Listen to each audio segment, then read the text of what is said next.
Yeah, against this right back, Charlie's definitely.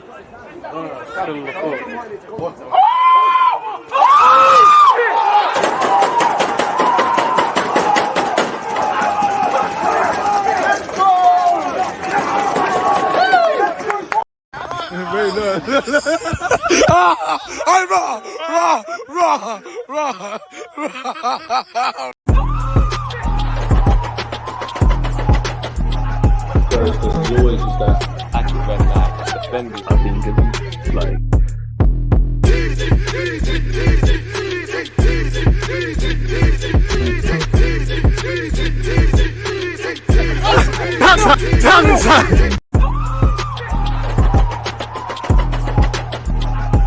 Because you always use that active and that defending. I think it's like.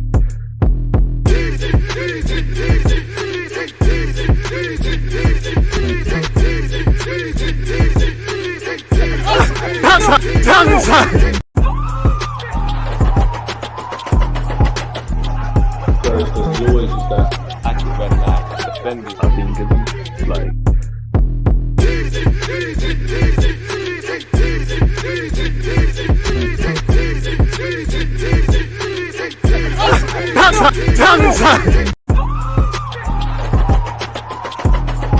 Because you always use that active and that defending. I think it's like.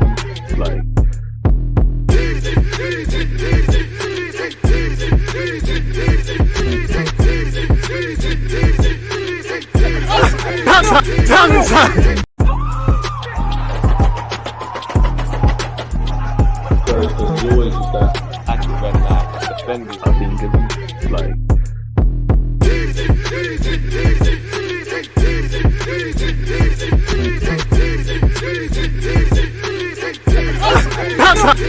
People deluded, I'm back again. Come on, Ian. Hey, the host with the most people deluded. I'm back again. It's the end of the week. 24 hours, not exactly.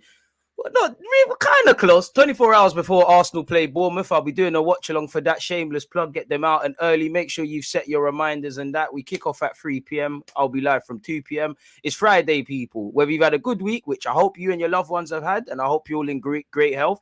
You know, you've made it to the end of the week. Well, technically Sunday. Well, Sunday's technically the start of the week, I think. But nonetheless, you've made it in the week, innit? I hope you're all doing well and safe. I hope you and your loved ones are in good health. Good morning, good afternoon, good evening, and of course, good night. Appreciative to those of you who are always tuned into all the sorts of content I do across YouTube and Twitch Gang 430. We're playing FM, and appreciate you lot for tuning in. Now, this platform is nothing without you lot, you know. I appreciate the fact that we've got 53,000 and something like that. I think 53.7. That's, you know, that's a Cat A game at Arsenal. You know, that's like Arsenal United, Arsenal Chelsea, Arsenal City. That's almost selling out the Emirates, people. Without you lot, it's not possible. Any talking points, opinions, questions, all of that jazz, get it in here, people. I know I like to speak. Clearly, I do all these videos. Last time I checked, there's about 7,000, but it's really a selfish chance to be here with you lot, man. So one love for all of you lot in the comment section and listening and all of these things. Where's that comment? The Ludiguners work ethic is unmatched. You got to work, man. It's about, I'm trying to do this Valverde thing because he's got an engine.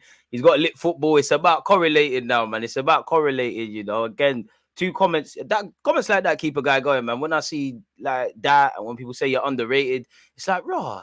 There's people out there, like, man, I have to keep going and that is lit, man. DG keeping me company while I bang an 11 a.m. to 8 p.m. shift. I'd shout the 9-to-5ers and everyone trying to pay their bills and doing what they're doing. Shout out my guy Guna. DG, hope you're well. What can you tell me about Benjamin Sesko and how do you rate him? He's a decent striker. Not really, you know, I don't know what his stats are saying, but I wouldn't say he's setting the senior game alight. He was someone that starred in the youth gen for his club, someone that was highly rated. I think he makes, like Balogun, he makes a lovely run, or like any top striker, any decent striker, any professional striker. I think he makes a great run off the last shoulder.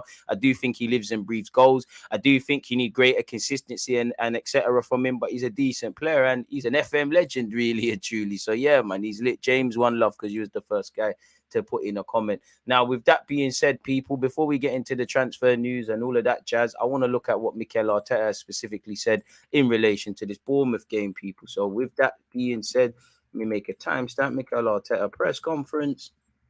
And let's get straight into it. Twitch gang, I hope you're doing all right as well, man. And apologies for you lot on YouTube, because I'm sure you see me spamming you lot with plenty of uploads. I've done, big up to everyone who tuned into my fan live show. I've cut up some clips from that, from Muamba's stream.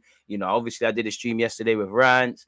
I don't think that's out yet, but that will be out. Obviously, I'm racing against time to get this loan report done for you, like etc., etc., etc. The grind don't stop, people. Sunday we're watching Man United Liverpool together, but specific to Mikel Arteta, every word from Mikel Arteta's pre-Bournemouth presser ahead of the game against Bournemouth on Saturday afternoon. Mikel Arteta held his usual pre-match press conference at London Coley to discuss all matters to do with the game.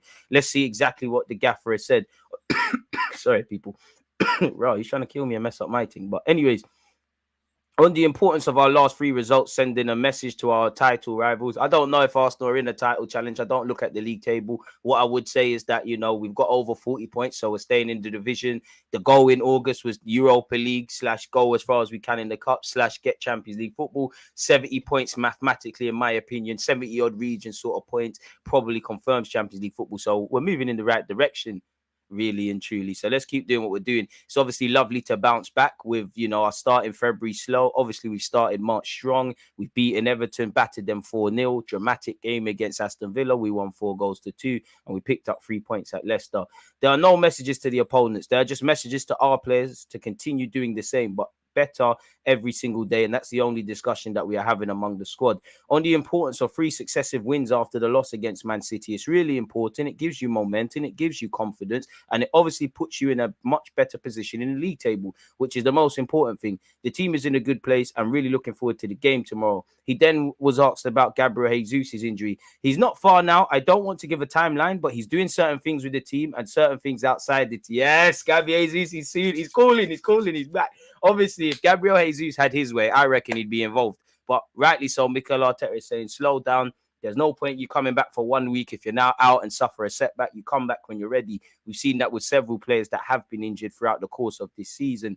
But to coin the phrase of Arsene Wenger, it will be like a new signing. While I like what Trossard and Jorginho have added, how Xhaka, Saka, Odegaard, everybody else has been playing this season, pulling together, we need that. Any little extra boost we can get is welcome. So when you hear Mikel Arteta say, you know what, Fabio Vieira is giving me headaches, Trossard is bringing something, Martinelli's found his form again, you've got a fit Smith Rowe ready, Eddie Nketiah is having a couple of, having his minutes kind of lessons so he can freshen up. And obviously Smith Rowe, he's calling, he's ready, man. Everyone's going to be needed. It's a big month for football. We've got Europa League next week. We've got Fulham next week. We can't disrespect Bournemouth and look beyond them. We've got some tough games. And as I've said, for me, can we go unbeaten going into Liverpool at Anfield? I know it's a big task, but can we?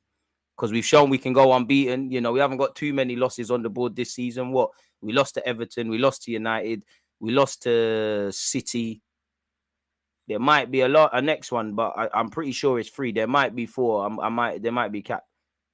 Is it 3 or 4 people? Nonetheless, it's wavy. If you offered us this in August, we would have said you're either a fortune teller, you're a druggie, or you're doing something dodgy in it. But nonetheless, it's lovely to hear that with Jesus. He's feeling better every single day, and the doctors are confident with the way the injury is evolving. We are in a good place with him, I think. He then went on to say, I think it's been pretty straightforward in relation to his recovery. At the beginning, we were really concerned with the possible extent of the injury because we were talking about a few options there. Thankfully, it wasn't that bad, but it was a long-term injury. It required surgery, and it's not pleasant, especially the first few weeks. But knowing Gabby, he's been through that before. His mentality is incredible, and the team has done a really good job with him to put him in the position he's in today. When asked on updates for Saka and Saliba's contract, without reading, Arteta is going to kind of do the Arsene Wenger thing. Every player is very important. There are players with special circumstances contractually. We are trying to deal with them. But I don't want to cause any distractions with any of those conversations at this moment. Whenever something is ready to get done and it's good news, we'll announce it. You can't expect him to say anything ever other than that. On if he takes notice of any opponent's results when they play before us. I mean, we're going to be looking. I mean, you hope Newcastle can do us a favour against City before we kick off. I think they've got the lunchtime fixture at 12:30, and we play at 3.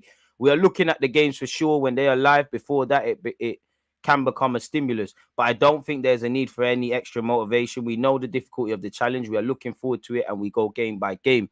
On Eddie Nketiah, we are assessing him, and it's a bit uncertain what's going to happen with him, to be honest. Let's see and keep the options open. He's very positive about it, so hopefully he'll be fine. Hopefully that's the manager being a bit, a bit coy, because We got Bournemouth in the 24 hours, but Eddie Nketiah has kind of been struggling with a slight knock and the workload. And also he was. Some people saw him limping after the game, so hopefully that's just in-game issues, and he's good today, innit? Hey, we do know Jorginho had illness. Jorginho's fine. He had illness and he was suffering. But to be fair, he put in a great effort and shift in the first half against Everton. We decided to take him off, but he's fit now.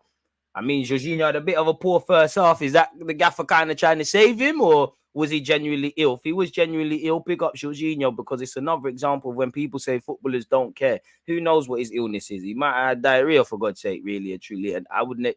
It's better out than in it? But who knows what was going on there, really? And big up Jorginho, because you brought something to the table since you signed for us.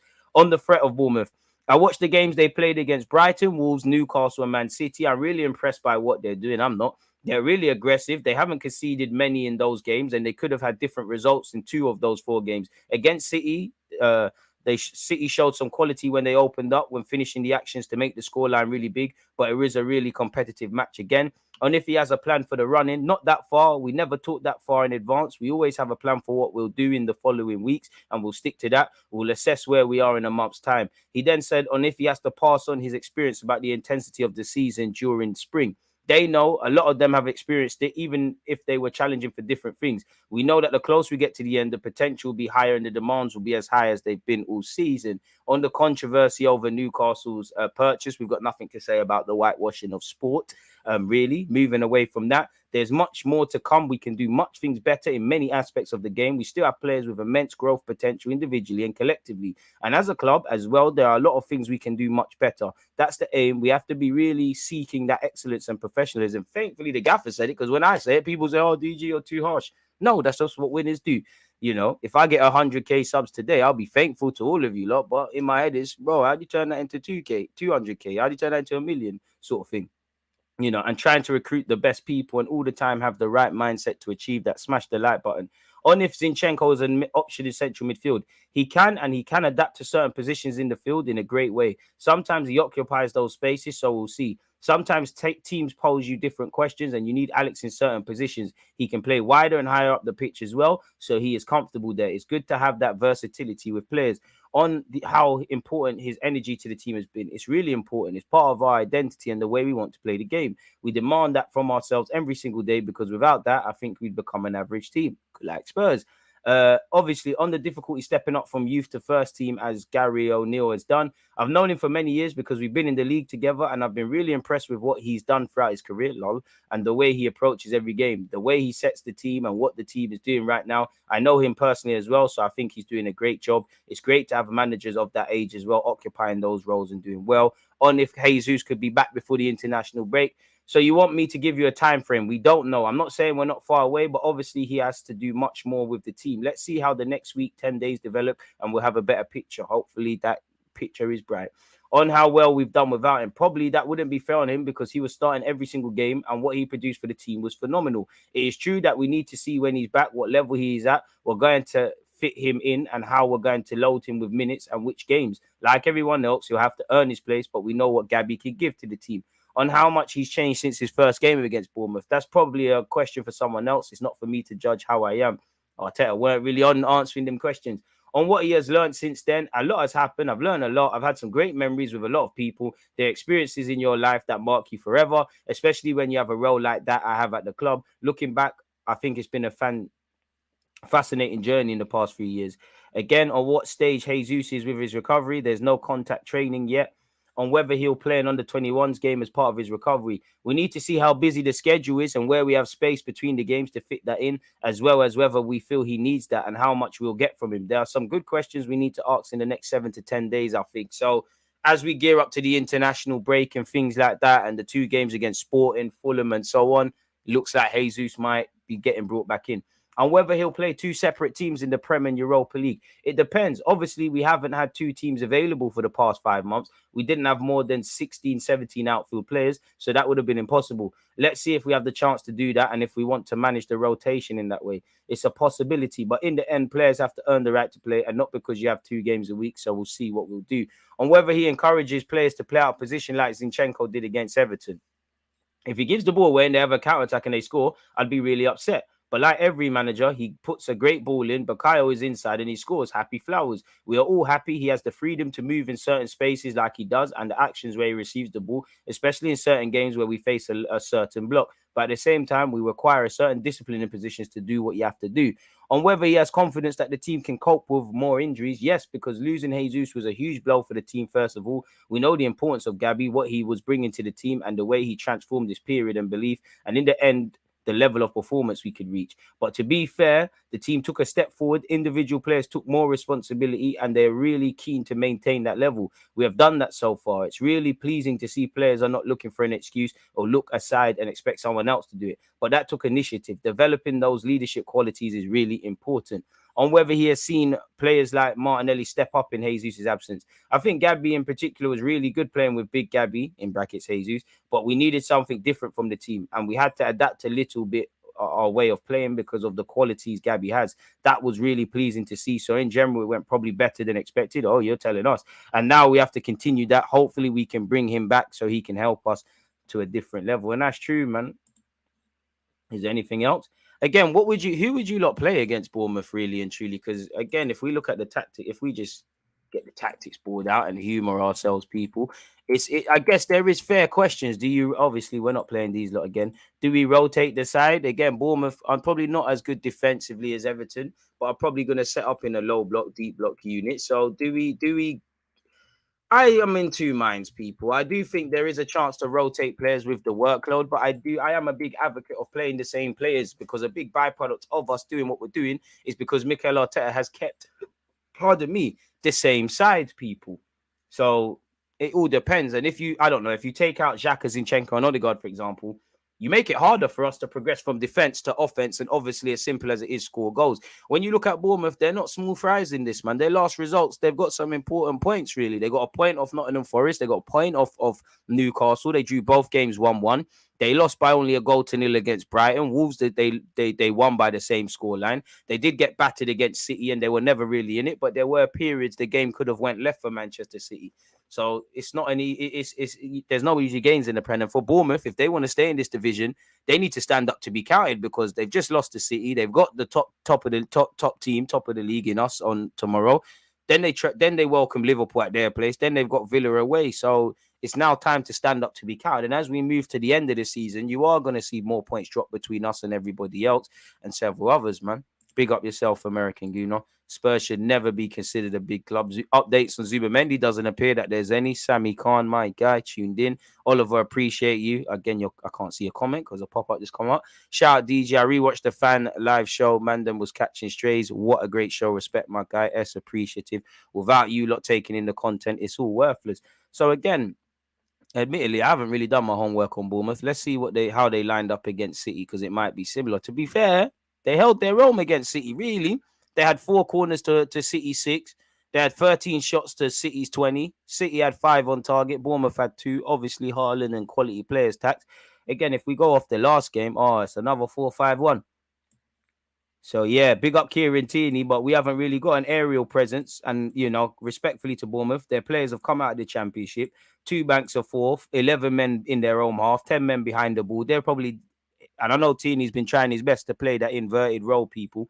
But they'll probably be happy with that. We're probably going to need Zinchenko to unlock the opposition's defense as well. Just by looking on Google, it appears they line up like that. 5 defense. They might change. They might not. Former Chelsea boy Solanke, well, Liverpool as well. How Liverpool managed to sell him for like 30 million. Credit to Liverpool, man. But the Bournemouth players who let that happen, I don't know. So they're probably going to set up like that, people. But you do need to think about rotating players. Let's just put another name in as well because it makes it a bit better. You probably do have to start thinking about it. There's Saka, Foden overall comparisons. What do you reckon? Be a bit more specific for me. They're both star boys. I think Foden, respectfully to Saka, I think Saka's a baller and I'd love to say it, but I think Foden is the guy, like the best English young player, if I'm honest with you. But if you're talking about importance, doing dirt, pulling the club, consistency, Foden ain't really showing that. Really, Saka is, in it. They're 2 different players, in it. So Foden's a 10/8 long term. Right now, he can play everywhere, really, and it's easy to hide it. Nothing to do, not to criticize Foden or Saka, because Saka come through our academy.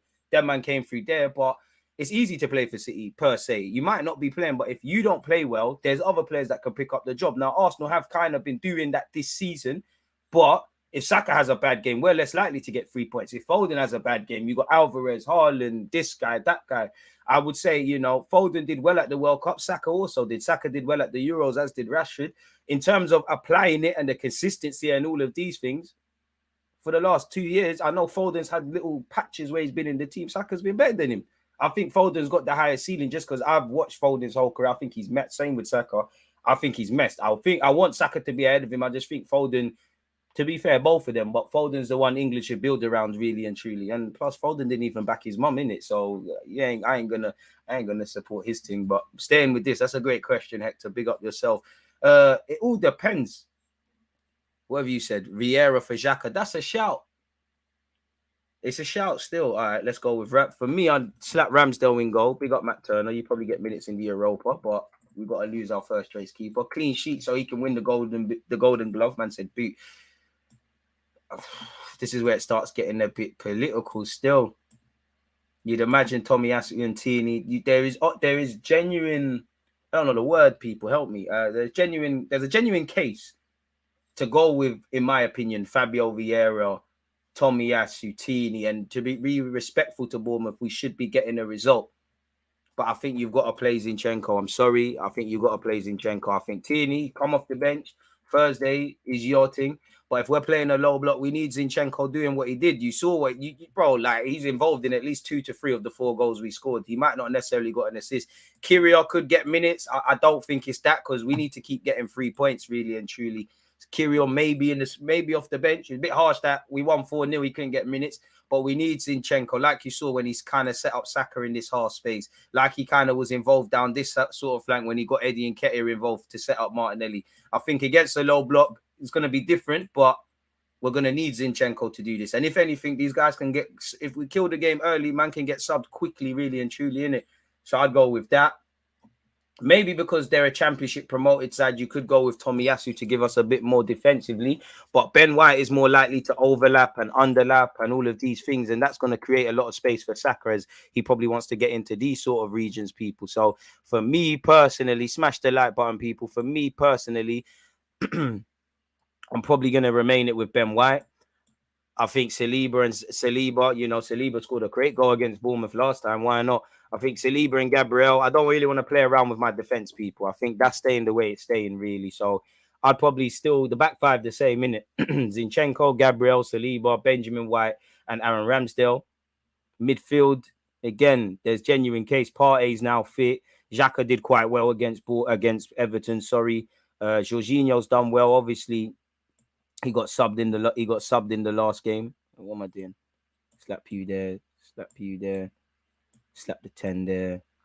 Slap the left winger there. So yeah, that would be Odegaard. Yeah. Is it? My eyes are deceiving me. Yeah. So I mean, let's go with an easy one. I think Saka picks himself. I think Trossard picks himself. You know, sometimes you have to ride the momentum of players, especially you know, as we're picking up 3 points, really and truly. So I think Trossard picks himself. I wouldn't be surprised if Eddie Nketiah starts, but if he's not fully fit and he's fit enough to be on the bench, he can always roll off that, in it, really and truly. I think Martinelli, Trossard, Saka, my front three. Odegaard picks himself. Now, midfield, the pivot is where I start getting it because I think Jorginho's been good. Fair enough. Let's give him the tax that he was ill against Everton. But he's been good since he signed for the club and in the last recent games. Xhaka had a good game against Everton. First real performance I feel Xhaka has put in the last 3-4 games. You saw what Partey gave us in the second half when he was like the safety net, the handbrake. It gave us a lot more. So and like somebody said, Fabio Vieira, you'd imagine these kind of games, you know, if you could maybe Odegaard or Vieira in the 8, obviously you've got Odegaard in between the lines. You'd have Zinchenko doing whatever Zinchenko wants to do. You'd have Martinelli and Trossard interchanging. You know, Vieira would get involved as well. It speaks for itself. And you're trying to, you know, mess up that defensive unit. I do, as I said, Tierney and Tomiyasu could start today, but I think 3 points is the most important. I don't really care about players get game time at this moment in time. 3 points is the most important. I don't want anyone to not be happy, but simple as that. Put your strong team out there, go out there and do it. Because we've seen, while I expect to beat Bournemouth, we've seen crazier things happen in this world of football than Arsenal potentially losing to Bournemouth. So let's play our strong team, give us half a chance. I probably would lean towards Thomas Partey.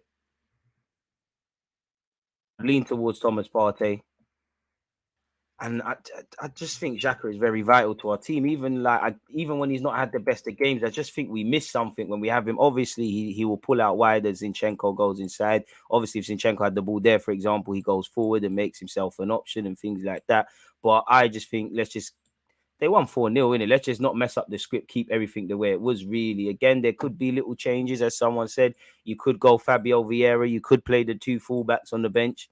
Kiwior in theory could play, but would I drop Kiwior out for Gabriel or Saliba? Not necessarily. And plus, we have a duty to kind of respect the opponents. You got to remember, Bournemouth are a street smart team.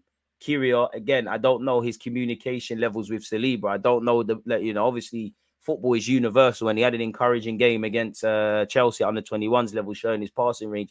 But it's all about communication. As you know, you switch off for a second, it's peak in football. So I think give ourselves half a chance. Let's play our blossoming partnership in defense. Let's play our best team. People can come off the bench by all means.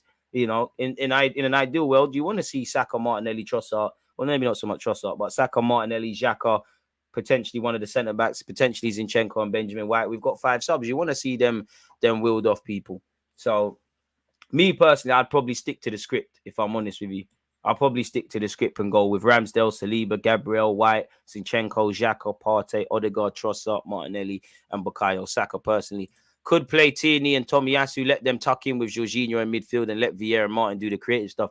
It's true, but you can't just have 2 man. 2 man are not going to break down a back 5, at least, and not initially, really and truly. As you see, it's a collective. Like if we go back to when Zinchenko set up the Everton goal, the Saka goal against Everton. If you remember, Saka's in the half space there. Martinelli, in real time, Martinelli was over here. There was a give and go. Martinelli filled into the right-hand side. Saka was there. If we remove Trossard, because honestly, I don't remember where he was, but Odegaard was there. One thing I like about Mikel Arteta, the player in possession always, Arteta's football, the player in possession always has 3-4 options. Probably Odegaard, probably the worst of the options because he'd have a lot to do, but Martinelli could have been fed in and then squared it. Saka is obviously the one he found, and we killed them in 3 touches. Saka's passed it. He's taken 1 touch to kind of spin, the next one to set himself, and the next one to crash it in the back of the net. As much as I like Tierney and he does the inverted role, our game's kind of developed past that, really. And Tomiyasu is more of a conservative right back. He playing a low block, he's going to have to go forward. But Benjamin White and Saka, from an attacking point of view, they've got a better partnership down there, really. If anything, if Arteta wanted to, if he deems Saliba and Gabriel are carrying a knock or they're fatigued, could you put Benjamin White back at right back and bring Tomiyasu in there? I don't know. It's something to flirt with, but that would be what I'd set out with. If we flirt with some other options just to humour ourselves, people, let's just say Fabio, Zinchenko come out for a sec, and Tierney has been trying to do the inverted role, and you do feel Tierney kind of has to adapt his game or in a footballing sense die, because it's a bit unfair. Zinchenko's a midfielder that's found himself cutting his teeth at fullback. Tierney's a traditional fullback, and that you not really the same, but you saw Xhaka under Mikel Arteta rework his game. Why shouldn't Tierney? And Tierney has shown a willingness to do that, doing the inverted role. But to a degree, it's like drawing blood from a stone, really and truly. Tierney is a traditional fullback. He's 25 years of age. That's what he is, really. And I'm not against it, but we're not the biggest. We're not the biggest of teams, really and truly. So if Tierney would in reality be doing that Zinchenko stuff, but he can't do it like Zinchenko. And if he just gets to the byline and they're playing a deep block unit, let's exaggerate this a bit and just assume they've got everyone in that box, people. Again, not to scale, but let's just assume, let's say everyone but Dominic Solanke up front. Really, again, the drawings are a bit terrible, but let's just assume everybody's in that box and Bournemouth are fighting for their lives. They're fighting for a point, because a point helps them a lot more than it helps us. In reality, as you lot already know, people, let's just assume everyone but Solanke's in that box, right? Let's just say Trossard, who, again, not really going to be known for his headers. Let's just say he's in the box for decoration. Let's say Martinelli's in the box for decoration. Let's put Saka there, really. It's a numbers game. Tierney's a traditional fullback, really. And to be honest with you, Trossard would probably enjoy that, because he'd be, if Tierney's hugging the touchline, that means Trossard can come in field and play the little neat 1-2s and do what he does. But if Tierney bombs down the left, and I'm not saying it won't work, because sometimes we need to, but we ain't got a target man like that. Eddie's not necessarily known for his heading as well, and Eddie might not start. Surely, think about it logically. If you're Bournemouth, this is food and drink for you. If you're just crossing it like that, you're on that. You're on that. Like, you'll deal with that. But when it's the interchanging movements of Zinchenko, of Saka, of Odegaard, of Trossard, of Xhaka when he's ready, even Partey in the second half against Everton, they're playing the neat little zip, zip, zip passes, third man runs. As I said, players are moving off the ball. Sometimes you might not even get the ball. I can't remember the goal. It might have been when Trossard set up, I think, Odegaard. It's a great move. But if you go and look at it, I might be wrong. But Fabio Vieira is just holding the touchline. He knows he's not going to get the ball, but that takes a man with you. Think about it logically. If you're Trossard and you're just standing out there for no reason, that right back has a decision to make. If he doesn't go and Trossard gets that ball and does something dangerous, that's your problem. But if he goes, there's a gap. For argument's sake, Odegaard could dip into that. And I think we need to do that because we are playing a low block and a deep block unit, really. So there is case to play Fabio. You know, I would like to see Smith Rowe get 1-2 minutes, if I'm honest with you. Could you even go Odegaard in the 8? Smith, I know he's not fully fit and it probably doesn't make sense, but could you go Emil Smith Rowe there? You know, Saka would obviously be here. Tierney cool off for a sec, stop bombing down the left wing. Could you do something like this? Trossard through the middle. Could he run something like this? But let's change it up a little more. Could he run? You know, Kyrgios could get minutes. I don't think he will. Again, we're playing a street smart team. Think about it. If you're Bournemouth, I'm sure Kyrgios got a load of potential and I rate him. But if you're Bournemouth, you might say, "Oh, that new boy signed in January. What's his level of English? Not on a Brexit thing, but what's his level of English? His communication might not be there. You know, Arteta is a bit reluctant to bring him in right now for excluding Gabriel's form. Let's go and ask him questions. Obviously, I'm sure he works with them in training. But Saliba and Gabriel have a better communicational channel. You know, they speak French. They've played enough games together. They're part of the back five unit. You kind of need to keep that going. So Kyrgios could get minutes. But do you go Odegaard there, Smith Rowe, Trossard, and whatnot? Or could you go with, I don't know, for the argument's sake, could you throw Eddie Nketiah there? It'd be harsh to Trossard, but could you go with Eddie Nketiah, Martinelli on the left, or Trossard? Saka's going to keep his spot. You know, you could do something like that. Who knows? There's even an assumption that Partey is even going to start because he's come off the bench the last 2 games. You know, could you do something like that? I don't think you will because you kind of kill the balance of our team really and truly potentially. Smash the like button, people. But you could do, there are 2 things you could do really. I don't think he'll drop out Odegaard. So Smith Rowe and, as I was going to put here, Vieira are a myth, really, especially because you've got players in form, man. All our front 4 cooked, including Eddie off the bench. You know what? Trossard got an assist, unlucky not to have a goal. Martinelli bagged 2. Saka got a goal and assist. Eddie came on and he was involved.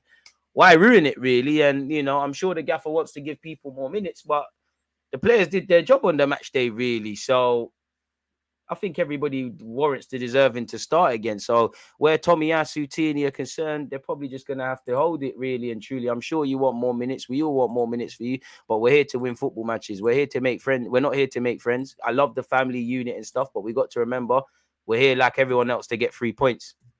And right now, the team that went out there against Everton, with maybe 1 or 2 exceptions, is the team that gives us the best chance of doing exactly that, people. 25 likes, right? It's a poor stream, but we keep moving. Don't forget to like and subscribe to the channel, Xhaka Boom in particular. Could Tierney and Tommy let them tuck in with Jorginho in midfield and let Vieira and Martin do the creative stuff? We need more than that, though, once again. Not for this match in particular, but do you think Arteta should experiment with Zinchenko in midfield and Tierney at left back as another option? Of course. The only thing I think Arteta's reluctance with Zinchenko is, I think off the ball is not the greatest. You know, off the ball in an attacking sense, yes, and he does muck in defensively, but a byproduct of getting him to run all and down the field, you're going to vacate space. And in midfield, you have to do that, but you have to have a bit more discipline. Even Xhaka in his new role, there's discipline. Jorginho is more disciplined. Del Nene, probably one of the most disciplined players because that's his skill set. Partey as well. Again, if you're good, you'd imagine if you was going to experiment and do these things, it could be against Bournemouth, but you have to be respectful to a team fighting for their lives, and a team better, in my opinion, than where they're currently facing themselves and what the current results are saying. But without all of that, we need to be beating up Bournemouth from a footballing sense. I'm like, we've beaten better teams. We've beaten United, who in the defeat to us, you know, they were much better than when they beat us. You know, we didn't beat City, but first half we done a thing, and there's been plenty of others. We need to win. It's a bit worrying how reliant we are on Zini. Yeah, because you can't always have your left back unlocking things. But if I play devil's advocate, do we really rely on Zinchenko like that?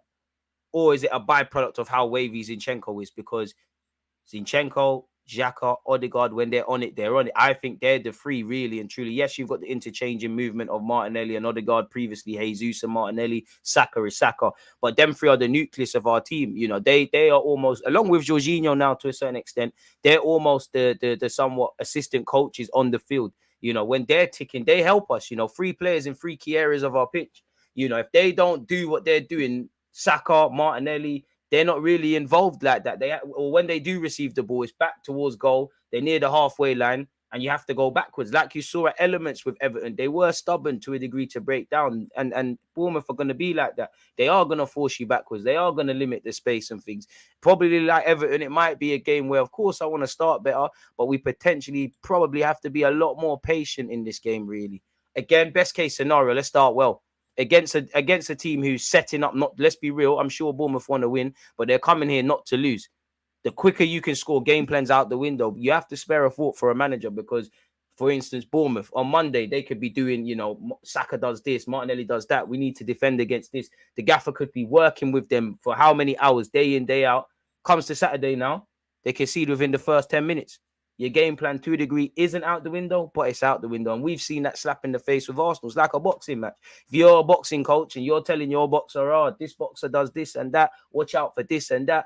But once you go into the boxing ring and he punches you in your face or he does something unorthodox, do you get it?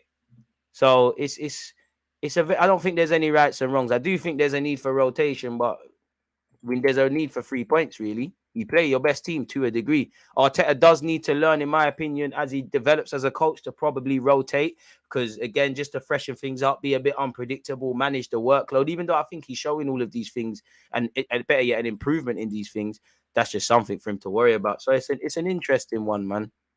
Nonetheless, we need 3 points. We need 3 points. You know, United got Liverpool, City got Newcastle. I personally think if it was just on form, which it isn't, United are going to beat Liverpool. You'd imagine Newcastle succumb to a defeat against City. So let's take the worst case scenario that these two teams take 3 points.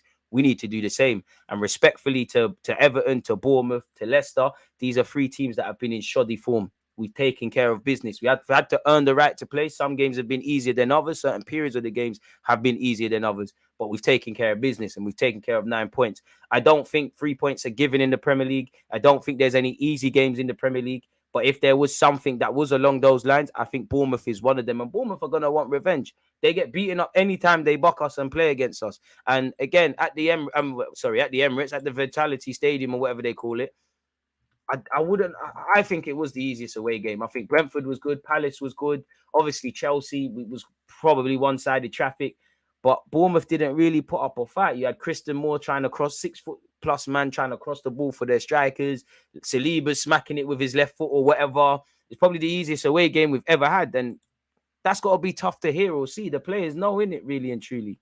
As I said, people, my challenge to these boys is, can we go unbeaten until April? It's easier said than done. We started the month well. We closed out February well with the victories against Aston Villa and Leicester. We started well with 4 goals against Everton. So we've shown we're getting back to that high scoring. And again, clean sheets, 2 clean sheets on the bounce. Let's maintain our good home form before now we have to go on the travels. As you know, Thursday is Sporting.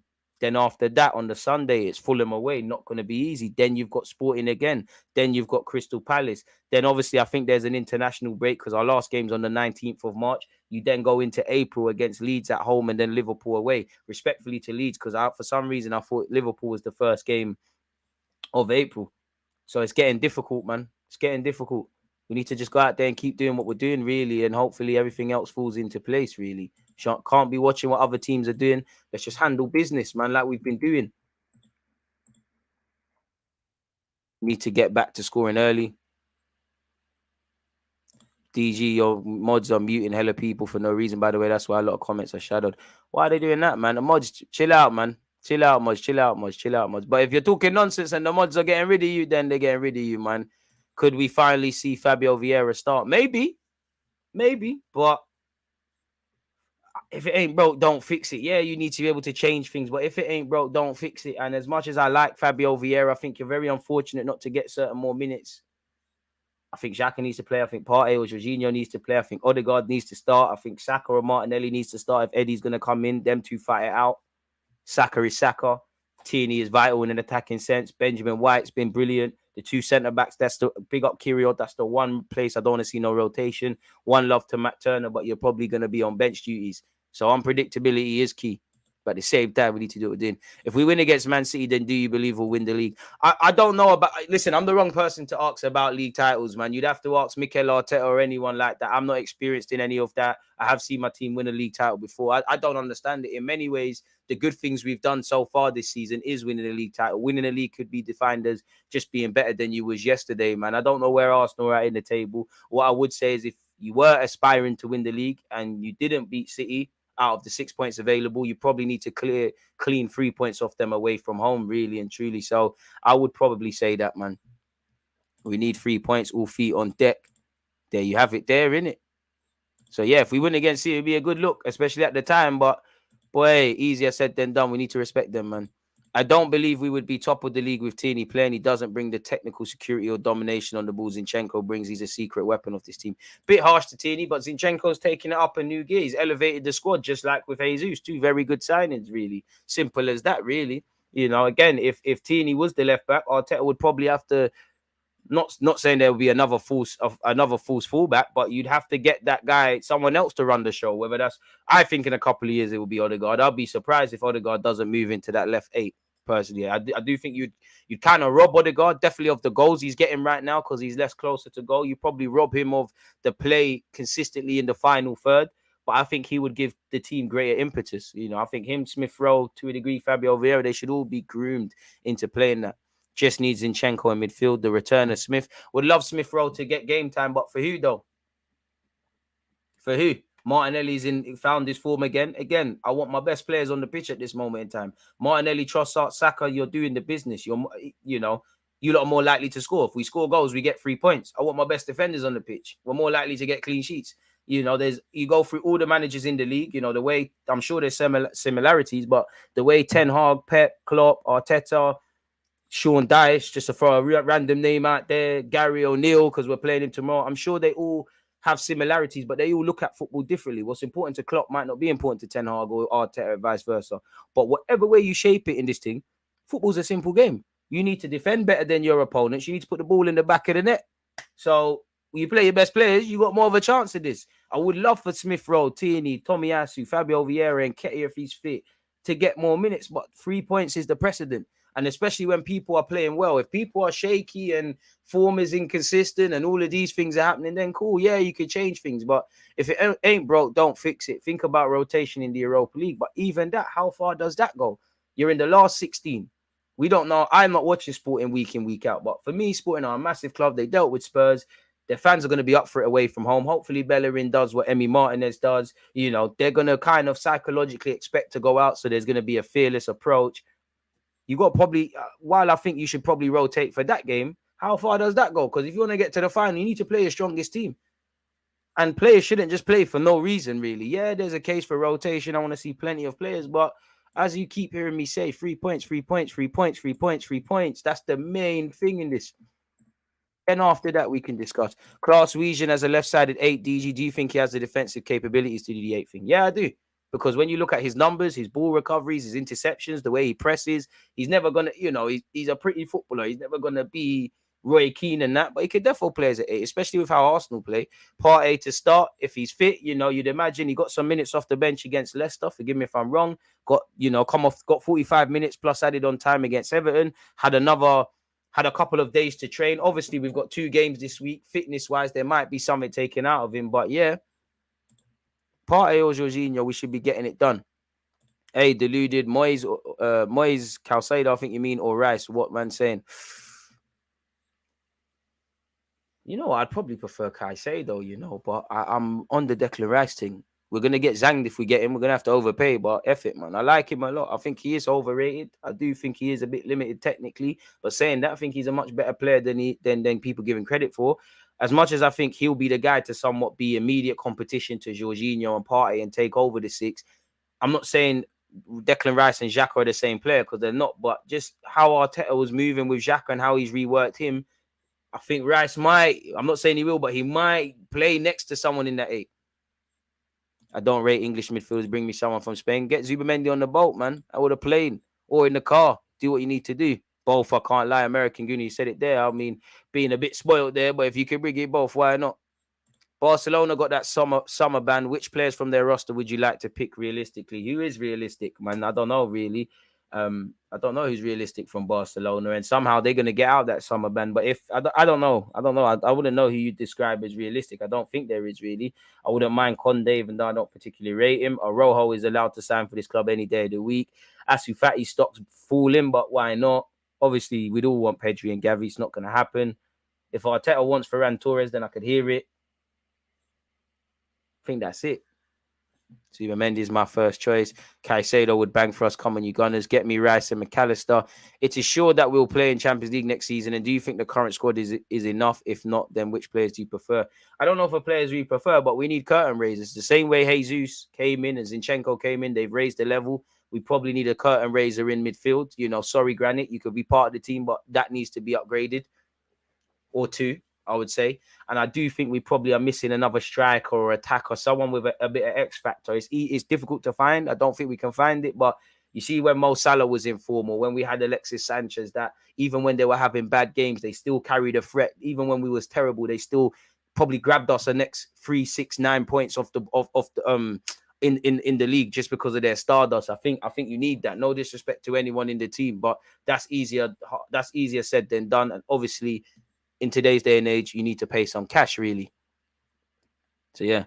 Ferran, and we keep the false nine thing rolling every week. But he looks a bit soft, though, man. We got some hard body players now. Even the pretty boys like Odegaard, man. Ferran Torres, are you on this? I don't want to hear crying in 6 months about, oh, miss home and that. Like, my mum, I miss my mum's cooking. We need Spartans. Shout out, Matthew. Frankie de Jong would be lit. How can I forget him? But the dream is free. The hustle is sold separately. He's been linked with United again. Rafina said he likes Arsenal. He could ride the bench, Saka understudy. But for his wages and the fee, and the very fact that my man's, 25, 26, can't really excel off the left. Not really that good off the right. A bit wasteful as well. He's not as good as I thought he was, man. But we do need cover. We do. And maybe not even cover. Like, while Saka is the guy, he's doing the business. He needs a competition, really. I think Saka, regardless of competition, he's his own competition. He wants to be better. You hear him talking about double figures and that, but if Saka's not there, it's irrelevant. And you always want good players. As much as Saka's good, shouldn't just be a free ride. You know, there should always be a target on your back. Like when you've got Arsenal's number 7 or Arsenal's number 14 or Arsenal's number 10 and just all over the squad, really. De Jong would be perfect. But yeah, like you said, he's not forwarding, man. A few years ago, he did say he had it in his head he would go to Arsenal, then Barcelona and things, so don't rule it out. But Ten Hag's probably going to be on the case in that regards if the rumours are to happen. You know, Barcelona allegedly broke. They've got the transfer ban, allegedly, what some of you are saying. Somehow, some way, all of a sudden, that isn't going to count for much. Gundo on a free this summer could help us in the Champions League. Did reports say we got a bid rejected for Rafina before or after we signed Trossard? I'm not too sure, but it did say we had a bid rejected in January for Trossard. But we'll never know the truth, man. It's easy for these reports to come out and say this happened, that happened, and all the others, because the club aren't going to come out and, well, occasionally they will, but they're not going to come out and say certain things have happened, are they, people? They're just going to let people do the talking. So who knows, man? If I'm completely honest with you. But yeah, we'll have to see. Starting tomorrow. Don't forget to like and subscribe, people. Don't forget, tomorrow we're watching Bournemouth against Arsenal, Arsenal against Bournemouth. It should be pinned to the live message. If you haven't done that, make sure you do it. Every like boosts the algorithm. I'll just drop the link. Should we look at what the transfer news is saying, with it being 50 minutes and 20 seconds on the clock? Let's say 50-10. Let's call it that. Where do we start? Well, seen that. Start here, people. First things first. I hope Balogun gets a chance to impress, man. The Zubimendi one was out of nowhere, I can't lie, but we didn't pay his release clause. Ramsdale's been nominated for Premier League Save of the Month, people, in February. So if we can vote for him, vote for the guy, in it, people. De Gea's up there, as is Kepa as well, and as is Alisson and Jordan Pickford. So let's vote for our guy. Apparently, Cesc Fabregas is planning for a coaching career. It's not that I knew, because we could all see it, but I told you, look, this guy was going to be a gaffer, man. He has Arsenal and Barcelona ambitions. Cesc Fabregas is preparing for a coaching career, currently playing in Serie B with Como. Cesc is expected to hang up the boots at the end of the season. Sports says the 35-year-old's dream is to one day coach one of his former clubs, FC Barcelona or Arsenal. and he views Pep, Xavi, and Mikel Arteta as role models. And obviously, he has spent time at the Emirates shadowing Arteta and working with Jack Wilshere in the academy. Come home, man. Don't forget me. Big up Arteta for that. Arsenal uncertain over Eddie Nketiah injury, but Gabriel Jesus not far from making long-awaited return. I think we've seen this already, people. We covered the press conference. But apparently Rafeal Leao, who said he doesn't really like English weather, is increasingly likely to leave Milan in the summer. As you know, he's locked in contract talks. Leao is now increasingly closer to leaving AC Milan in the summer transfer window, with things now going silent between the two parties for a new deal. Carlo Ludisa has reported that the silence from both parties is not a good sign, and it shows that the Portuguese is heading towards the exit door at Milan. His drop in form has been a concern when it comes to the fact that it can determine Leao's value in the market in the summer. There are question marks about whether the 120 million euros price tag that Chelsea considered valid is worth it for a player or not. I would like Leao, but I don't know where I am with it. Now, I don't know if he can play effectively off the right wing. He's left-footed. You could play off. I think he is anyways. Or he looks like he's got both feet. Could probably play off the right. I think you've got the physical capabilities to play up front, but you'd need a real hands-on gaffer, like with Arsene Wenger converting Alexis Sanchez into a forward, and things like that to play there. Your best position is probably off the left. Now, I would take it, but the left is even more open season. You've got a Fitz-Smith Rowe, a Martinelli. You have to put asterisks next to Eddie Nketiah or Jesus as well. You've technically got Reece Nelson. You've got Trossard. I don't know if I said Smith-Rowe. If anything, you more want someone on the right. So I've got admiration for Leao. I'll bring him to the carpet if possible. And you can see him in the all or nothing, Doc. But I'm not too sure, people. I reckon he ends up somewhere else. The player knows that the good relationship between the clubs in relation to Chelsea could help him get a move to Stamford Bridge at some point. You look like you love a London lifestyle. I've heard about you in AC Milan, people. I can't talk too tough, but I've heard about you, Leao. I've heard about you off the field. I know what you're on. I know what you're on for a fact. Those who represent Leao are keeping a close eye on English clubs who could potentially come for the Portuguese. If Chelsea don't sign him, PSG could become an option. Return back to Spain. Man said Spain, geography terrible. France. Only if Neymar leaves the club, because Luis Campos still has a good relationship with the player, and he was the one who brought him to Leao. So we'll have to see how that goes. Arsenal owner Stan Kroenke creates new football club after controversial LA Rams decision. Man said 47 tabs. Allow me, man. Bro, you want to do so or not? There's no rules, like you said. St. Louis now has its own MLS club thanks to Arsenal owner Stan Kroenke's controversial decision to move the NFL side, the Rams, to LA back in 2016. I mean, if Arsenal was looking a bit more damp, people be getting onto him, man. But yeah, new football club. Where's the facts of this? Pick them up, man. I can't lie. I don't really care about that. Apparently, Man United are among the clubs keeping tabs on Southampton's Romeo Lavia just 8 months after he left Man City, as Ten Hag battles Chelsea and Arsenal in the race for the highly rated midfielder. Bring him. Southampton are facing a battle to hold on to the teenage midfielder Lavia. The 19-year-old joined the Saints from Man City last summer on a 5-year deal. Man United are now among the clubs interested in the Belgium star. If Southampton go down his peak, Chelsea will try to buy him and they're interested. Apparently, United are now among his admirers, while Arsenal are understood to have shown interest too, with both sides assessing their options ahead of moves to strengthen in midfield this summer. So there we have it. Apparently, Jude Bellingham's on United's list. So is De Jong, and there's also admiration for Declan Rice, who allegedly favourites are Arsenal. Favourites, anything can happen. Rice is Arsenal's top transfer target, and they could bring in up to 2 central midfielders ahead of next season. But Southampton do have there is a buyback clause that City have, people, in his deal, and a sell-on clause and a buyback. So City will make some bread, but 14 million, probably going to get 50 million for Lavia, and he's been in the Prem 2 minutes. Such is life nowadays. So we'll have to see how that develops, people. Kevin De Bruyne rates him. He said he's very good. He has been training with us since the end of last year. If he continues his development, I think he'll be a top player. I think he'll be a top player if he does that as well. Pundit suggests when Xhaka will quit after sources reveal. Alan Hutton has backed Xhaka to stay at Arsenal for years after an amazing turn. Man. Big up Xhaka, but I mean, it's just an opinion, really. Forget all of that. We've been linked with Julian Brand, people. Blind is reporting that Arsenal and Tottenham are desperate to sign in-form Borussia Dortmund midfielder Julian Brandt. We've been linked with him for years. After a series of impressive performances, Julian Brandt has finally cemented a starting spot at Borussia Dortmund, where he's been one of the most important players this season. In light of Brandt's impressive development, Borussia Dortmund are looking to extend his contract beyond 2024. So is that where the English links come from? However, the black and yellows were to Wiz Khalifa face competition for Brandt's signature, with Blim reporting that Arsenal and Tottenham want to bring the midfielder to England at all costs, exaggerating a bit. Brandt himself is said to have made it clear to those around him in the past that he would find a move to England very appealing. As you know, he signed for 25 million euros from Leverkusen in 2019 for his current club, Dortmund. In 157 appearances, he has 29 goals and 30 assists. If Arteta wants it, fair enough, but it's a no from me. I don't really think he's needed like that. Decent player, but I don't know what you're on, really.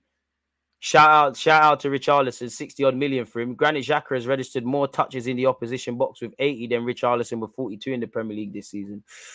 Massive signing, man. Massive signing. He'll get it right. Apparently, Declan Rice is still on Chelsea's radar. However, Arsenal is doing the groundwork right now, and there are even some whisperers of terms being unofficially or tentatively agreed upon, or at the very least not being a problem. Arsenal are confident need to agree something with West Ham. And if I was West Ham, I wouldn't be in a rush to sell him quickly. Klopp has spoken on Arsenal. Arsenal, my God, they're flying and having results and playing good football. I respect that a lot. Shut up, man, because you was getting on to us how many times. But you do like Saka and Martinelli. Is there anything else? Eddie Nketiah with a right ankle issue. Arteta is unsure when he'll be back. Boy, we'll have to wait and see with that one. We'll have to see. I really should read this, really. I think that's one for Leo. But yeah, moving on with this. Albert Sambi Lokonga reveals how Vieira convinced him to join Palace on loan. Lol. The guarantee of minutes and the chance to express himself. Fair enough. That's what the gaffer can do, but you're going to have to show. He, in brackets, Vieira, was very decisive in my position. I spoke to him and had a chat with Philip Clement, the Monaco gaffer. Speaking with Vieira, he made me understand that I would get more game time, and that's what made the difference between Monaco and Palace. He promised me minutes. Promises are comfort to an idiot, you know. Promises, especially in a dirty game like football. When's FM gaffer in an hour's time? And we played last night. Big up to everyone who was here, man. What's this? We saying here, my guy. Did you listen to Cohen's? Did you listen? Cohen said on TalkSport that Saka, Odegaard, and Saliba would be in Wenger's squad over. Do you mean Keon? Over Tony Adams, Reyes, and Vieira. I don't know, man. I don't know. Listen, if it's Keon and you is involved, then I can't really tell you anything there. And it's good praise to them players. But there's some big players, you know. Prefer Lavia over Rice. I hear that. I've been dying for a midfielder since Santi Cazorla left.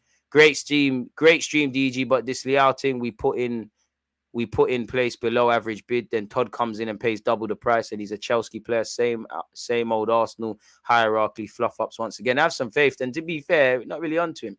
I'd take Ward-Prowse in a heartbeat if Southampton get relegated. Neymar will go to Chelsea in the summer. Hopefully he's ever injured. DG, should we bid for Eze in the summer? If anything, bring Elise. DG, what you saying? Power League in County. When? Unpopular opinion, sell Nketiah and Sambi to Crystal Palace. Keep Balogun and get Leao. Big up yourself, V. I hear that. Keep your opinions coming. I'll be real Savage over Rice. I don't believe the Savage thing, though, man. I think there's an admiration for the guy's talents. I think Arsenal like him. But when these guys are contracted until 2024, I always look at him like, is it 30 or is it just being creative with the journalists, people? I don't know. 152 of you locked in on YouTube, people. 54 likes. If you've hit the like button, thank you very much. Twitch gang, one love. If you haven't, unexpected high bills due because you're buying it. Carried on with this. If I wasn't going to be given any, I would have preferred to stay at Arsenal. He told me that Sambi needed to be Sambi again. What Sambi is this? The one who plays forward, takes risks, the ones you no longer saw at Arsenal. And this is what I mean with Sambi. I think whether you rate him or not, confidence, Izzy, that's a myth. Confidence is the biggest thing he needs to display. If he wanted, so he gets confidence, you see a better player. Whether he'll make it Arsenal is another thing. He wanted me to progress individually, and that the team was lacking all my qualities that they didn't have as a player like me in the squad. Vieira's gassy. He learned from Wenger. He's gassy. Big him up, though. Hopefully you return 30, Sambi. Sambi's also said stuff. What's important for me is to play regularly. That's what I need. And the manager is behind me and believe in me. It's a relief because it was no longer mentally possible at Arsenal. I watched my games and I didn't recognize myself. So it's time for me to try something new. If you want to change, you need to change yourself. Because I do think Arteta gave you confidence, but you're not giving him confidence. You know, reality is, I'm sure he wants to give you more minutes. Sure, he wants to put an arm around you, but man need to get 3 points or there's question marks, man. Big up DG. Hope you're good. What's your unpopular opinion on Arsenal? Great question. Put me on the spot, man. I need more time.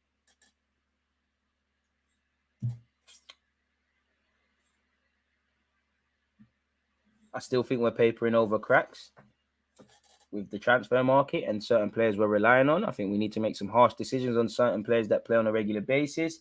I think we're a massively improved defensive side and one of the best in the Prem this season, but wouldn't necessarily describe us as necessarily a good defensive side.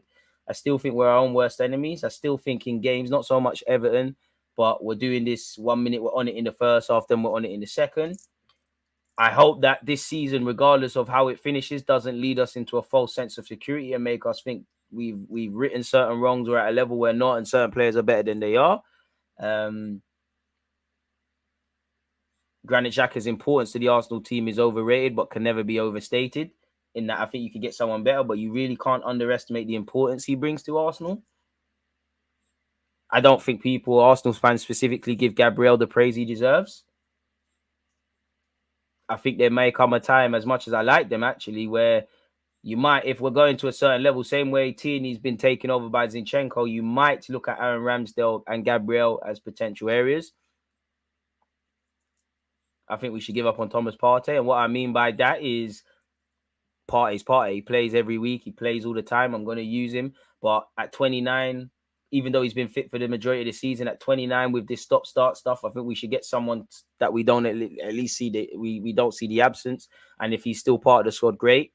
I think the midfield needs to be revamped. You know, if we want to, for me, if we're going to continuously have the season we're having now, one love to Xhaka and everybody else. But I think the way I want this team to go, out of the 3 men that start consistently in midfield, it's not really Xhaka and Partey on ability, but I think only Odegaard's there, really. If I'm completely honest with you. Shout out yourself, Stephen Davies. Well said, DG. Yes, we need to shift a few players instead of offering new contracts. Amen. I might kill myself now, but unpopular opinion on that, I'd give Reece Nelson a deal. And depending on the offer, I might sell Balogun. Hopefully that's the only ones I got right now, people. So yeah, you know, I think confidence is the main thing with Lokonga. If he starts believing himself, everything will happen. Because I keep hearing about this taking risk stuff. I don't see it on a football pitch at Arsenal. Personally, you know, as I said, I like the way you wear your socks, the low socks, but you haven't unlocked that yet. The Haleb and Grealish thing. You need to be a bit more basic before that. He also said on Anderlecht, I wanted to leave. I deserved it, given my season. I wasn't pushed out. The club was even open to me staying one more season, but for my part, Arsenal were an offer that I couldn't refuse, so I said it was better for me to leave. Shout out to you, man. Maybe you do look like the Yaya Toure that company said. But apparently this article has said people, where is it? Albert Sambi Lokonga is expected to move on from parent club Arsenal this summer on a permanent basis. The midfielder was given the green light to head out the exit door on loan in January. I mean, it could happen. If you don't show significant patterning up, then it needs to happen, because we're going to be in the Champions League, really. He has since made 4 league appearances for the South London outfit and will be eyeing plenty more between now. I mean, I want everyone to prove me wrong and do a thing really and truly. Why have I got so much Albert Lokonga stuff?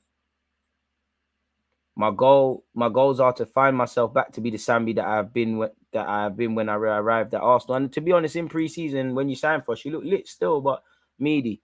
Claim Arsenal have renewed youngster's contract. Gunners hope to turn him into an important player. As we know, apparently we've taken out the 2-year extension in Marcelo Flores' deal, folks.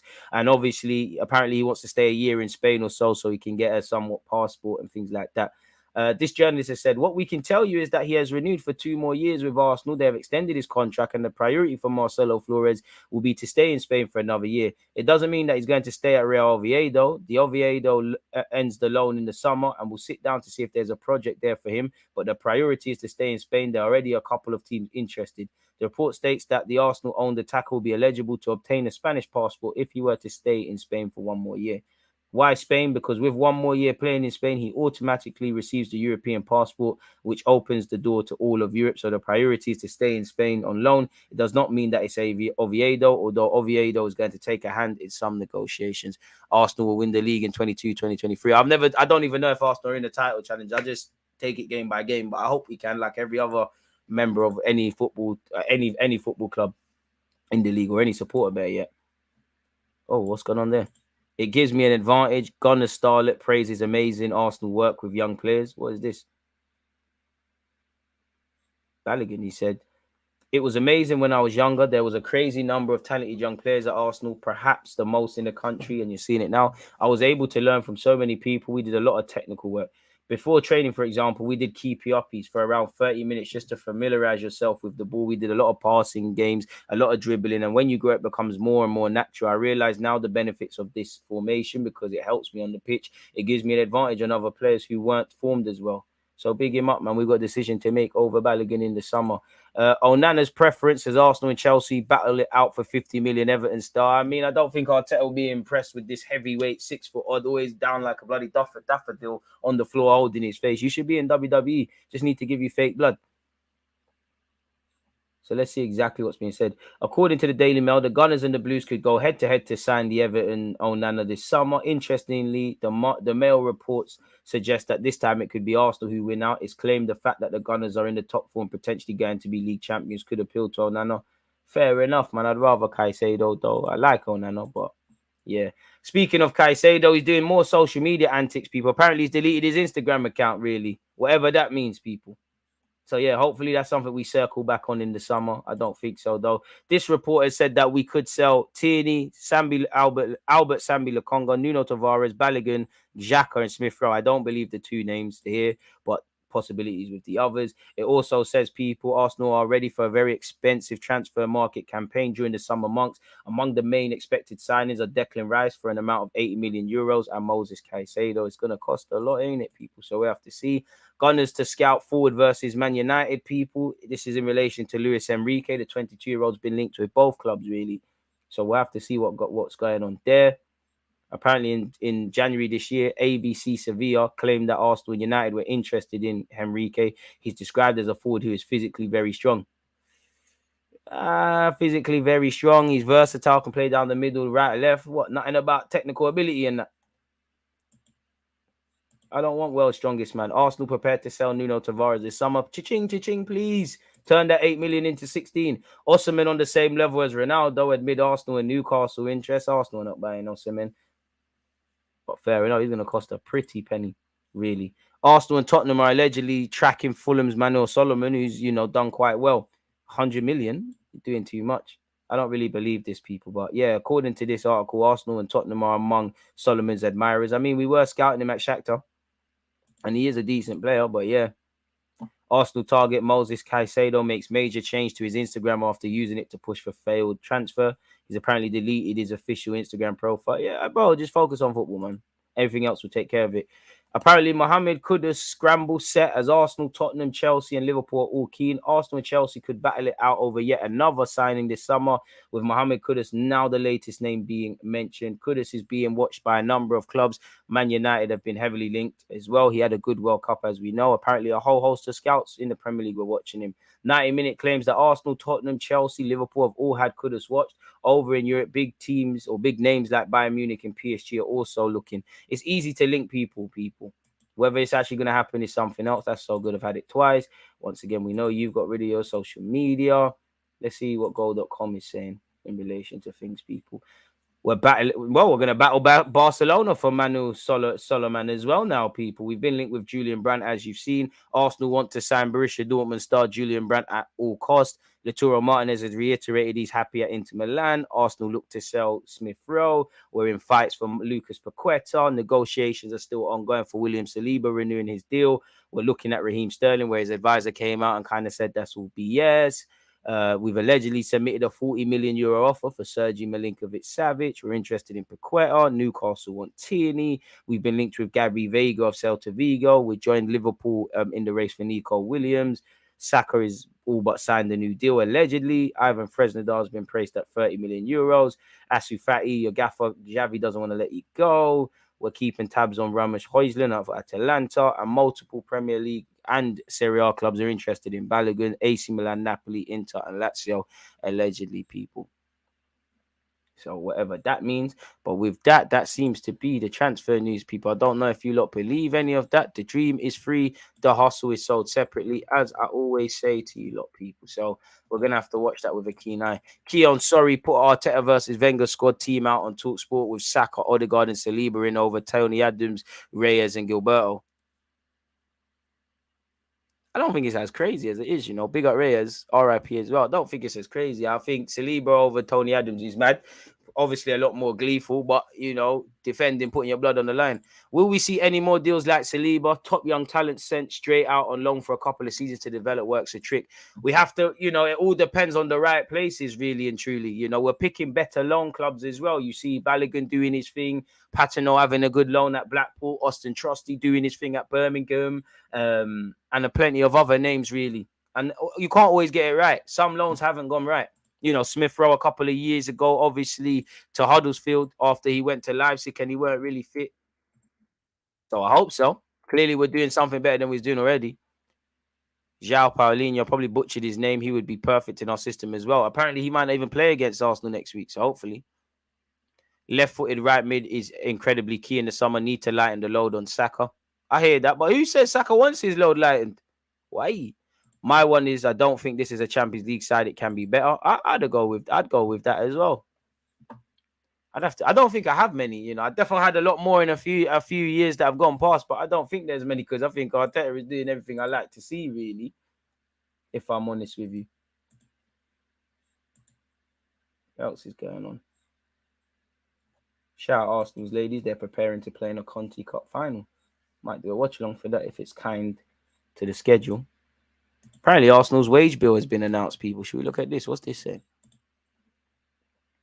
Arsenal's wage bill compared to Man City, Man United, Tottenham, and Liverpool. Well, I don't think it's Man United. I think Eric Ten Hag's going to try and patent that, but ours has to be kinder than theirs. Where is it? But it probably is going to go up with the new deals and probably better players coming in. Arsenal's wage bill compared to Man City, Man United, Tottenham, and Liverpool. Well, where's the actual article? Liverpool overtakes City in Premier League Big Six wage table. Boy. While United splashed out the most on their star salary, obviously Casemiro's probably, you know, signing didn't come cheap in terms of wages. Liverpool paid out more on players' wages last season than Man City, and considering where Liverpool are at in the moment, I know Firmino's going, that will be a decent amount gone. Going to be an issue. Is there just a tax sheet? Is there just a sheet here? And obviously Salah and that signed a new deal. Is there just a sheet? Another change inside the top six is that Tottenham forked out more on player salaries than their North London rivals, Arsenal. And what they got from it? They had a 66% increase from 127 million in 2017 to 219 last season, while Arsenal's increase over the same time is just 5.6 increase from 195 million to 206. Obviously, we ripped up a bunch of contracts and still need to clean out some. Finally, Man United have the most. They're paying, you know, well, the last year they looked at it, 384 million. Ronaldo's gone, so that will look a lot healthier. Liverpool are second with 366. City are third with 354. Chelsea are fourth with 333 million. Tottenham are, you know, the only time Tottenham will really be ahead of Arsenal for the foreseeable future are fifth with 209 million. And then Arsenal with 206. Again, we'll have to see what's going to happen there. I like what I've seen from that Gabby Vega. You think there's a lot more consistency over 90 minutes. Thinks physically he'd have to improve. Think he needs to play with his head up a lot more. But I think there's a lot. We're 170. A lot he needs to improve on. We're 172 likes. People, come on, what's going on? Cheeky bid for Kudus to be Saka's backup. I mean, I'd probably play him more centrally, but he could do a thing. We'd all want Lavia. Like my guy Essa said, batter the like button. People give DG what he needs. Amen. To be honest, DG, we are three key players away from title contenders. 1 striker, 2 cover for Partey, prefer Savage, and 3 quality cover for Saka. Then we're talking heavy. I hear that. In terms of having a proper 11, I think we've kind of got one, but that kind of one you're talking about, yeah, I'd agree with that. Then you're kind of hoping on, you know, more squad fillers and squad additions and things like that, because in the next 2 to 3 years, you know, you're going to have to shift your importance from Partey, El Nene, Xhaka, Jorginho. If Tierney leaves, the next man's got to come in to get it.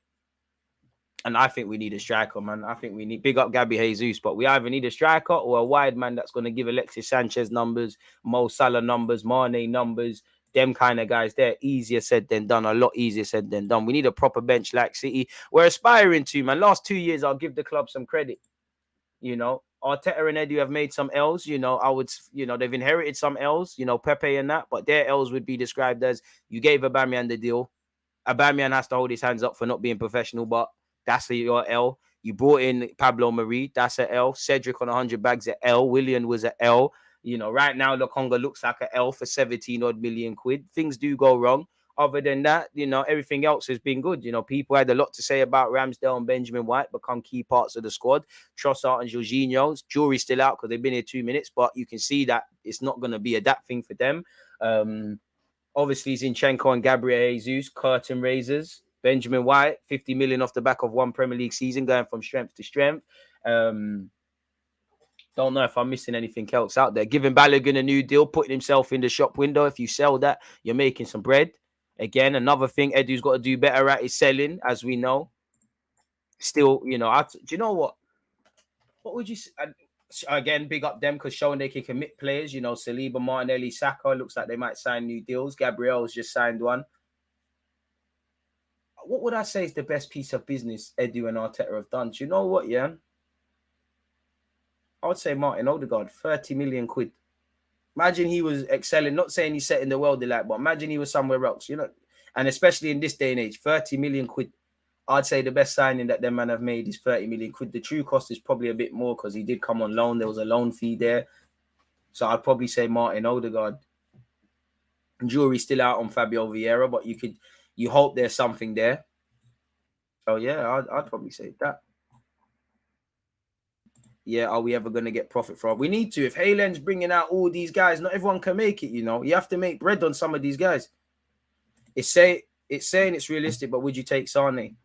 Yes and no. On one hand, when I think of Sane and what he can bring on his day, yes. But whenever I watch Bayern Munich, for all his ability, he seems a bit hot and cold. He's got a lot of injuries and, you know, he's going to want top money. I don't care about top money, but if you're going to get top money, you have to do the ability thing. Even Gnabry's been a bit wobbly.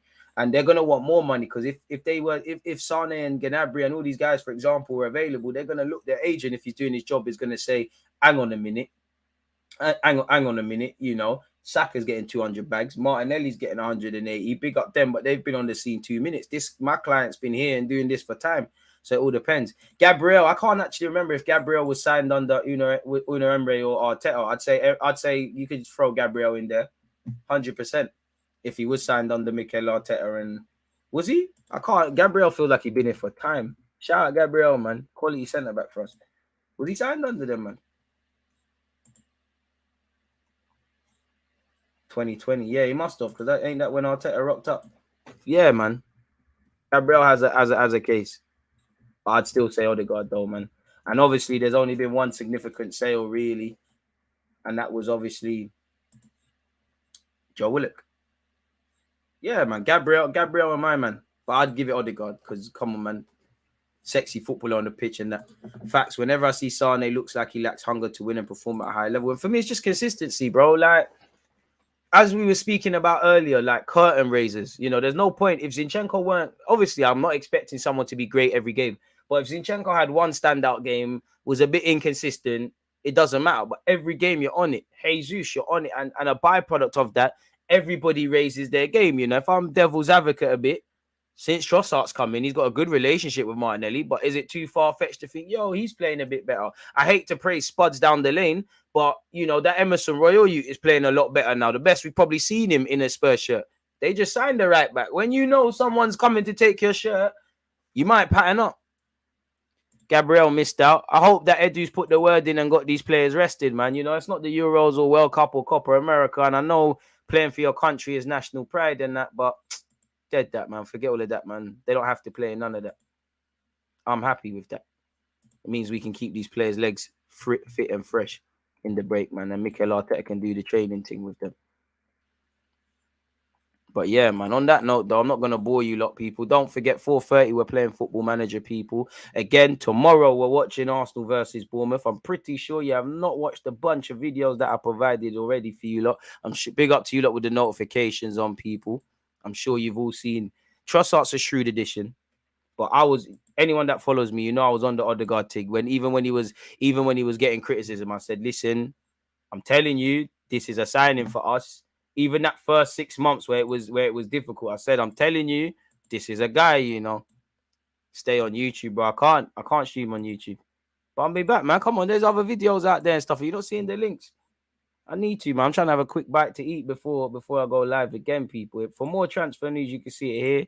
Make sure you're checking out my live stream, what I did with the Arsenal fans and that. Shout out to everyone who attended. You lot stay blessed, stay safe. I'll see you all tomorrow at 2 p.m. to watch Arsenal versus Bournemouth. Appreciative to everyone who's hit the like button, everyone who's locked in on YouTube and Twitch, all of your comments, all of these things. Hope you all had a great week and you're all in good health. I'll see you lot soon, man. One love. Arteta and Eddie, you need to find someone that can do things like this, because I only see Saka. Someone told me when Hudson Odoi has done that. Hudson Odoi has done that in Germany. Someone signed me, man. Someone signed me. Little 50 bags a week, man. 10-year deal, though, like a mid thing. From Burhey, someone send him the video.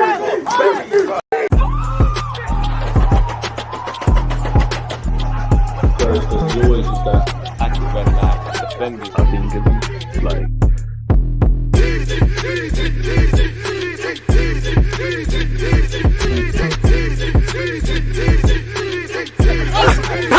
Tongue time!